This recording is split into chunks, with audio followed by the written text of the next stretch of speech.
Fulgrim, le fils parfait, un livre de Jude Reed. Chapitre 3.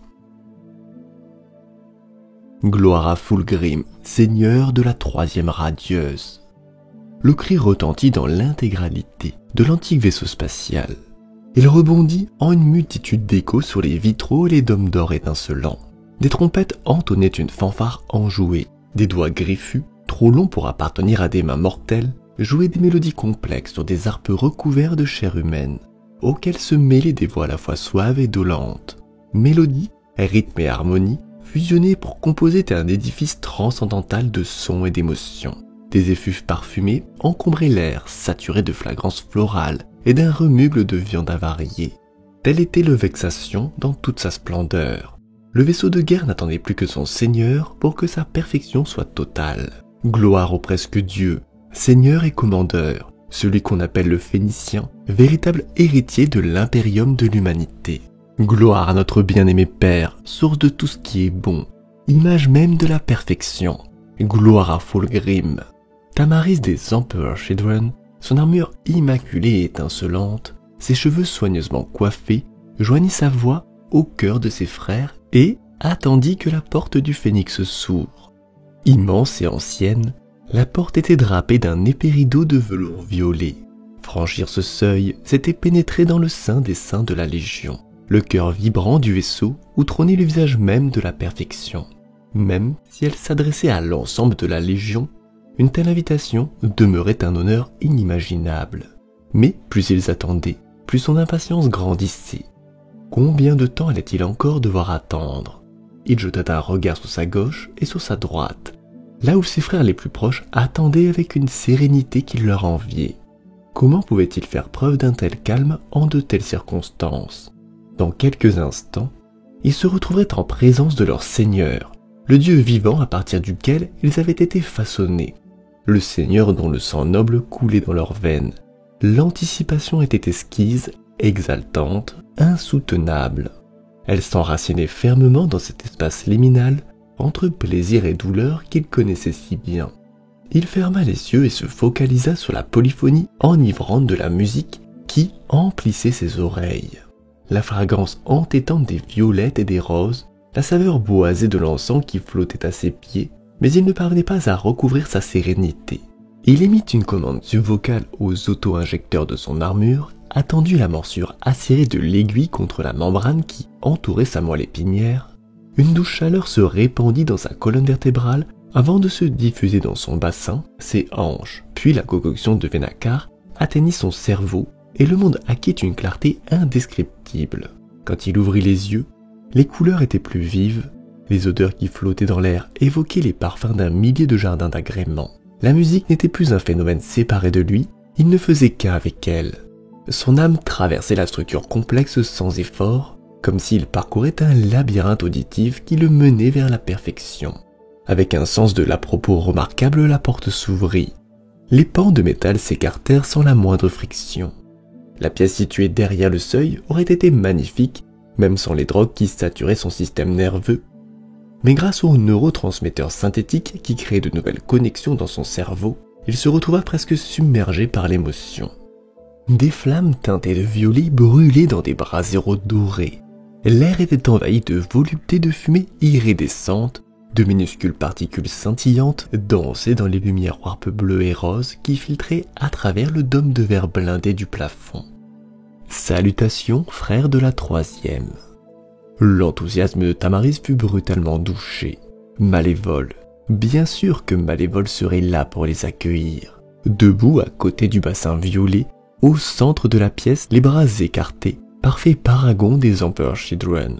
Entrez, soyez les bienvenus, déclara le sorcier. Votre seigneur vous attend. Les trompettes lâchèrent une nouvelle série de notes tonitruantes et les légionnaires rassemblés franchirent le seuil de l'immense porte, marchant au pas cadencé avec l'aisance que leur conféraient des siècles de servitude passés ensemble. Malgré son irritation, Tamaris éprouva une certaine fierté en contemplant ce spectacle. Le ballet sophistiqué de céramique et d'acier. Chaque guerrier évoluant avec des gestes précis et savamment calculés, tandis qu'ils prenaient place dans la pièce selon la préséance de leur rang. Malévole, nota-t-il, et resta sur les marches ornées de mosaïques menant au bassin scintillant. Il était si proche d'ailleurs que le bas de sa robe trempait dans le liquide opaque. Le prince en exil était venu. La pièce était gigantesque et elle pouvait accueillir 20 fois les effectifs de la Légion. Mais cela n'avait jamais été nécessaire. La glorieuse troisième avait compté parmi les légions les plus petites, parmi celles des petits-fils du faux empereur. Mais les nombres n'avaient aucune importance. Ils démontreraient leur supériorité par leur talent, leur art et leur ambition. Chez eux, la qualité primait 1000 fois sur la quantité. En vérité, voir autant de bandes de guerre de la Légion rassemblées en un seul lieu était quelque peu incongru. Comme tous les prédateurs, ils étaient autant des rivaux que des alliés, mais leur seigneur les avait convoqués ici pour une raison bien précise, et si les rumeurs étaient vraies, cette raison pourrait façonner le futur de l'Empire tout entier. Le bassin frissonna comme agité par une brise d'outre-monde. Une ombre se forma dans ses profondeurs, tel un effroyable léviathan remontant vers la surface de la réalité. Un bourdonnement parasite enfla dans la pièce, des éclairs d'électricité statique bondirent d'un légionnaire à l'autre, les poils se dressèrent sur les bras de Tamaris et sur sa nuque. L'ombre grandit, avalant la lumière violette jusqu'à ce que le liquide devienne noir comme l'encre. Et le fils parfait s'éleva. Le silence tomba sur la pièce. Fulgrim, primarque des Emperor Children, se tenait à la surface de la surface miroitante du bassin, tel un dieu jaillissant des flots. Les dernières gouttes du liquide sublimèrent et s'élevèrent en nuages iridescents. Ses yeux violets, surmontés de sourcils arqués, se posèrent sur ses fiches génétiques. Son visage arborait une expression où se lisait une sagesse plurimillénaire. Il était grand, il dominait de la tête et des épaules les plus imposants des légionnaires. Sa silhouette élégante, aux membres graciles, était bardée d'une magnifique armure énergétique émaillée d'or et de violet. Elle épousait son corps comme un fourreau conçu sur mesure pour une épée de maître. Sa lame d'ailleurs était en torpeur à sa hanche, le gantelet de sa main gauche posé sur sa paume, une cape fabriquée à partir de la peau de quelques lézards colossales drapait ses épaules et ses écailles scintillant comme des améthystes accrochant la lumière ambiante. Le moindre de ses mouvements trahissait une grâce consommée. La majesté de son port altier illuminait la pièce, son armure reflétant la lumière warp qui bouillonnait par au-delà le dôme translucide en un millier de nuances chamarrées. Il était bien plus qu'un simple mortel. Il n'était qu'à un cheveu argenté d'accéder à la divinité. Tamaris retient son souffle et attendit que son seigneur s'exprime. « Mes fils bien-aimés, la voix du primarque était claire et pure, le tintement d'un clocher doré immaculé, le cri d'un phénix en train de renaître. Un frisson parcourut l'épiderme de Tamaris. Son corps était un instrument de musique qui vibrait en harmonie avec ses notes. Une vague de mouvement traversa les rangs des autres perfecti, et il se rendit compte que ses muscles étaient saisis de contractions, à mi-chemin entre le plaisir et la douleur. Si c'était le fait d'entendre son seigneur s'exprimer à cette distance, que ressentirait-il en se tenant à côté de lui? Ce serait peut-être comme fixer le cœur d'un soleil ou tomber dans un moteur à plasma. Un instant d'embrasement fugace avant le néant. Il n'existait pas de mort plus sublime. Nous sommes à l'orée d'une période de transformation, dit Fulgrim. Il sourit et l'éclat lumineux de son visage inonda ses fiches génétiques. Au-dessus de sa tête, le warp ondula et fut traversé de rayons lumineux miroitants. L'impérium de mon père est au bord du désastre. Ses ennemis l'assaillent de toutes parts. Au moment même où je vous parle, la croisade de mes frères s'essouffle et finira par échouer. Le peuple hurle son désespoir et appelle à l'aide, et personne ne leur répond. Ne nous revient-il pas d'être l'instrument de leur salut? Tamaris rugit son assentiment sans la moindre hésitation. Une voix parmi des centaines. Le primarque attendit que le vacarme reflue avant de reprendre la parole. Mon cœur chante à l'unisson des vôtres, mes fils. Ce qui nous revient de droit est à portée de main.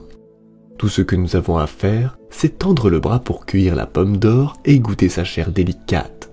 Pendant trop longtemps, on nous a refusé notre dû. Notre légion s'est retrouvée égarée, dispersée.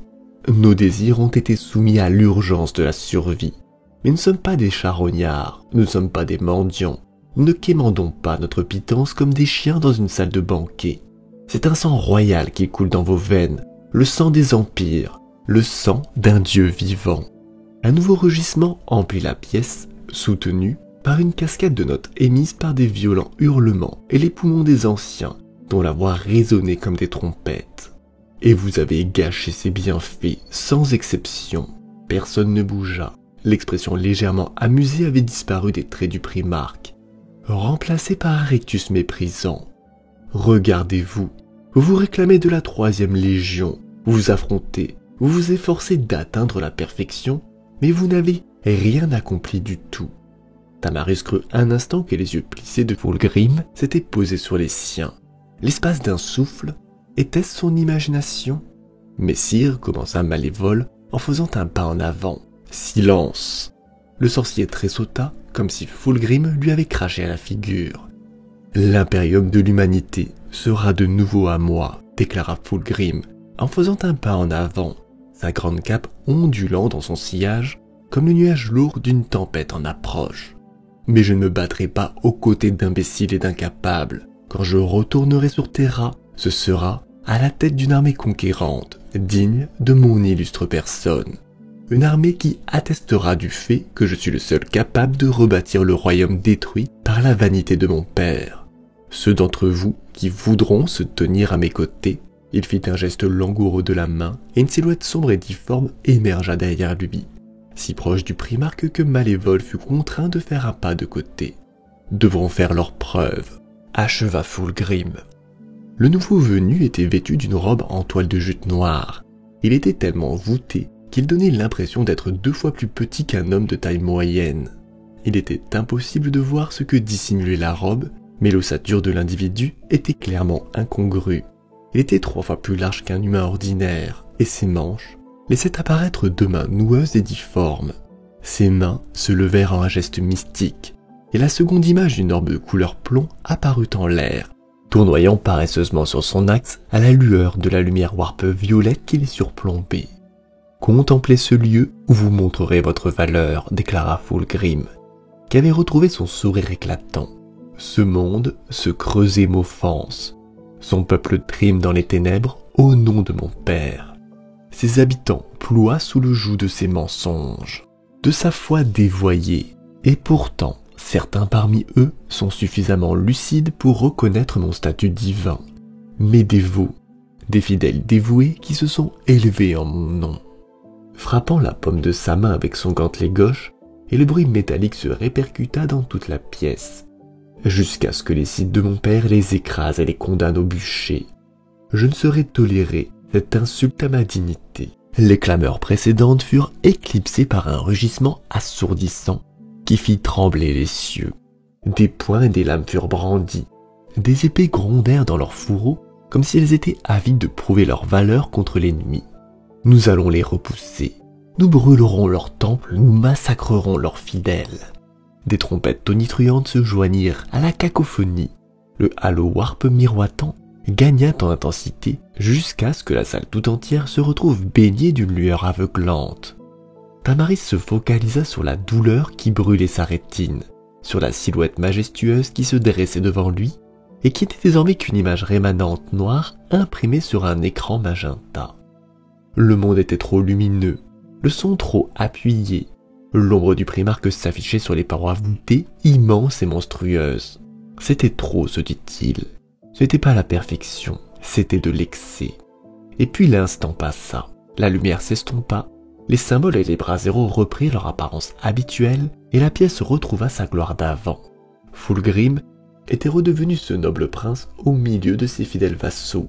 Grand, fier, beau, parfait. Penser qu'il aurait pu y avoir une faille chez son primarque. Voilà qui n'était pas digne de lui. C'était un péché de faiblesse qui devrait être purgé. La faille n'était pas chez son seigneur, mais en lui. Tamaris referma le poing autour de la poignée de son épée et serra si fort que le métal creusa de profonds sillons dans la paume de sa main. La bataille purifierait cette imperfection de sa chair et le rendrait à nouveau digne de se tenir à la droite de son génocire. Devant lui, Fulgrim pivota avant de s'éloigner dans un grand mouvement de sa cape. Son attention était déjà ailleurs. Un sentiment d'anticipation s'était emparé de la Légion. Ses frères rongeaient leurs freins comme des bêtes avides d'être libérés sur le champ de bataille. « Nous allons conquérir ce monde, Tonatamaris, pour Fulgrim, pour Fulgrim !» Les marines du vacarme reprirent son cri de guerre en chœur, et les autres légionnaires les imitèrent. Fulgrim. Leur seigneur se retourna, sourit et inclina la tête en signe de reconnaissance. Les guerriers se turent. « Mon père a un champion après tout, dit-il avant de sourire d'heureux chef. Pourquoi n'en aurais-je pas un moi aussi ?» Fin de cette lecture de Fulgrim le Fils Parfait, en attendant que je vous lise la suite. Si vous souhaitez discuter ou partager autour de notre passion commune pour ces univers fictionnels, je vous invite à rejoindre le Discord de la chaîne. Sur ce, bonne soirée à vous. Et si vous souhaitez participer au développement de la chaîne, n'hésitez pas à vous abonner, à commenter et à partager la vidéo. La suite, très bientôt.